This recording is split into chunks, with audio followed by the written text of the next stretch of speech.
The ফাউন্ডের একটি কেকের base এবং ডেকোরেশন সহ আজকে আপনাদের সাথে শেয়ার করব। হ্যালো এভরিওয়ান, আসসালামু আলাইকুম। কেমন আছেন সবাই? আশা করি ভালো আছেন। তো প্রথমে আমি কেকের বেস করার জন্য এখানে একটি মিক্সিং বল নিয়ে নিয়েছি। তারপর আমি এখানে দিয়ে দিচ্ছি একে একে 3টি ডিম। এখন আমি ডিমগুলো থেকে কুসুম আলাদা করে নিব। আমি অফিস কিনেই ডিমের সাদা অংশ থেকে কুসুমগুলো আলাদা করে নিয়েছি। এখন আমি বিটার মেশিনের সাহায্যে বিট করতে থাকব। আমি প্রথমে ডিমের সাদা অংশ হালকা একটু বিট করে নিব। তারপর আমি এখানে দিয়ে দিব 2/3 কাপ চিনি। চিনি আমি একবারে ইউজ করব না, আমি 3বারে ইউজ করব। তো আমি প্রথমে বিটারে লো স্পিডে বিট করতে থাকব। প্রথমে আপনারা বিটারে লো স্পিডে বিট করবেন। যদি প্রথমে আপনারা বিটারের বেশি স্পিডে বিট করতে যান তাহলে আপনার কি হয়, সেক্ষেত্রে ডিমের ফোমটা হয়ে যায়, চিনি গলে যায় না, সেক্ষেত্রে আপনার স্পঞ্জ কেকটি সুন্দর হয় না। তো দেখতে পাচ্ছেন আমি এখন স্প্যাচুলার মাধ্যমে চারপাশে সমান করে দিব। এখন আমি আবারও বিট করতে থাকবো। এখন আমি মিডিয়াম স্পিডে বিট করতে থাকবো। যখন দেখবেন আপনার ডিমের ফোমটি একটি লেখালেখি ভাব চলে আসছে, তখনই বুঝবেন আপনার ডিমের ফোমটি হয়ে আসছে। তো আমার এই ডিমের ফোম হয়ে আসছে, দেখতেই পাচ্ছেন লেখালেখি ভাবটা মুছে যাচ্ছে না। তারপর আমি এখানে দিয়ে দিচ্ছি ডিমের কুসুম। এখন আমি এখানে দিয়ে দিচ্ছি 2 টেবিল চামচ তেল। যখন তেল আর ডিমের কুসুম দিবেন তখন 30 সেকেন্ড বিট করতে থাকবেন। এর অতিরিক্ত বিট করলে কি হয়, ডিমের ফোমটা নষ্ট হয়ে যায়। তারপর আমি এখানে একটি ছাঁকনি নিয়ে নিব। এখন ছাঁকনি নেওয়ার পর তারপর আমি এখানে দিয়ে দিচ্ছি 2/3 কাপ ময়দা। তারপর দিয়ে দিচ্ছি 1 চামচের থেকে একটু কম বেকিং পাউডার। তারপর দিয়ে দিচ্ছি 1 চা চামচ ভ্যানিলা এসেন্স। এখন আমি ছাঁকনিতে ছেলে নিব।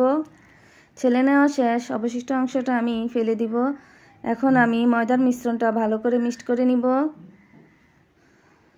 তো ভালো করে মিক্সড করে নেওয়া শেষ। তারপর আমি এখন ডিমের ফোমের সাথে দিয়ে দিচ্ছি। এখন আমি 3বারে ইউজ করব। আমি ময়দাটা 3বারে ইউজ করব, দেখতে পাচ্ছেন। এখন আমার হাতটা ঘুরবে না, শুধু স্প্যাচুলাটা ঘুরবে। এই কাজটি খুবই আস্তে আস্তে করতে হয়। এই কাজটা করতেই অনেক লাগে। আপনারা যদি তাড়াতাড়ি করে যান তাহলে কি হয়, আপনার ডিমের ফোমটা নষ্ট হয়ে যায়।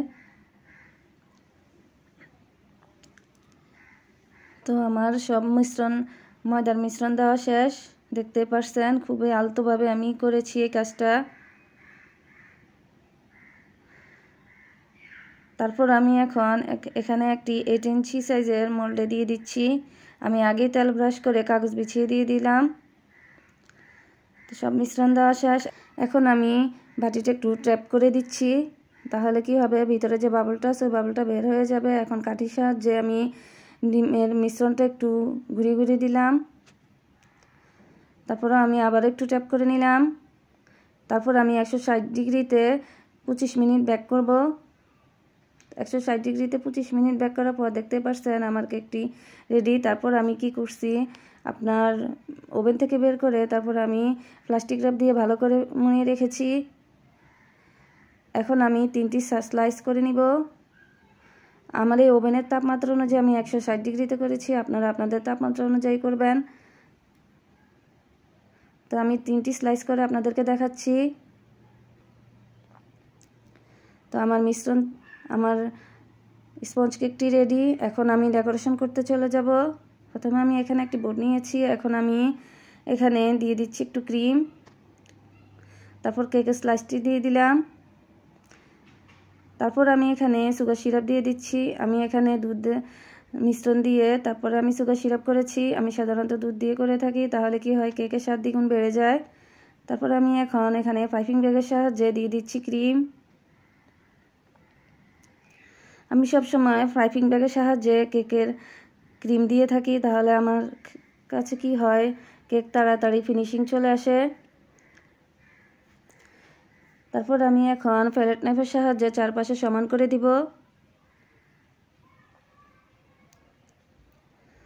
তো চারপাশে সমান করে নেওয়ার পর তারপর আমি এখানে কেকের আরেকটি স্লাইস দিয়ে দিচ্ছি। আবারও আমি সুগার সিরাপ দিয়ে দিলাম। তারপর আমি এখন আবারও ক্রিম দিয়ে দিচ্ছি। এখন ফেলেট নাইফের সাহায্যে চারপাশে সমান করে দিব। এখন আমি ফেলেট নাইফের সাহায্যে এখন সাইডেও একটু টেনে নিচ্ছি। তারপর আমি অবশিষ্ট যে স্লাইসটি আমি দিয়ে দিচ্ছি। এখন আবারও সুগার সিরাপ দিয়ে দিলাম। এখন আবারও ক্রিম লাগিয়ে নিচ্ছি।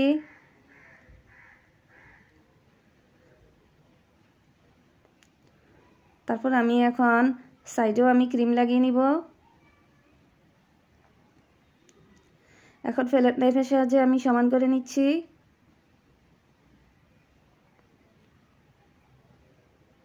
তারপর আমি চারপাশে সমান করে নিব। আমার ফিনিশিং দেওয়া শেষ। তারপর আমি এখানে পিঙ্ক কালার দিয়ে একটু কালার নিয়ে এসেছি। এখন আমি কেকের উপরে শুধু হালকা ইউজ করব। আমি সব সময় কেকের রঙটা একটু খুবই কম দিয়ে থাকি। তা বেশি রং ইউজ করলে কি হয়, খেতে ভালো লাগে না। এখন আমি 1M নজলের সাহায্যে দুই পাশে গোলাপ তৈরি করে নিচ্ছি। তারপর আমি আরেক পাশে একটা গোলাপ দিয়ে দিচ্ছি। ঠিক অপোজিটে আরেকটি গোলাপ দিয়ে দিলাম। এখন আমি 6B নজলের সাহায্যে একটি ফুল দিয়ে দিচ্ছি। তারপর আমি ছোট ছোট দুইটা ফুল দিয়ে দিলাম। ঠিক অপর পাশে আরও দুইটি দিয়ে দিলাম। এখন আমি এখানে 5টি দিলাম। বাস তৈরি হয়ে গেল আমার 1.5 পাউন্ডের এই কেক। কেমন হয়েছে আপনারা অবশ্যই কমেন্ট করে জানাবেন। আল্লাহ হাফেজ।